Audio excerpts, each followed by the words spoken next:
尾班擺先唱嘅喎，冇錯，我就想將你哋嘅感覺帶到去我哋嘅今日節目嘅尾聲。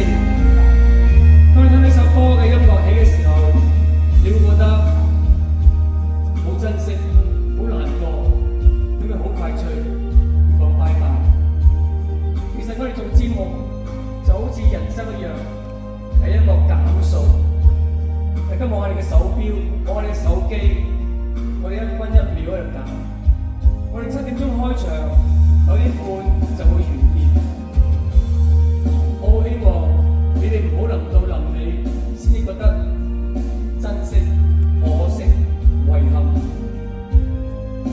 我哋而家經要開始，每1秒、每1分、每一間，我都要好珍惜，因為我哋會記住，我哋唔知道幾時係最後一次。所以我當今日係最後一個 show， 我要將好似撒旦咁樣，讓大家明白到我哋永遠當我哋做乜嘢都係最後一次，俾心機去做，用心機去做，珍惜你嘅眼前人，你嘅左面，你嘅右面，你嘅後面，同埋最重要，你嘅台上嘅鄧強興，多謝你。鄧強興2025年暢談會正式開始。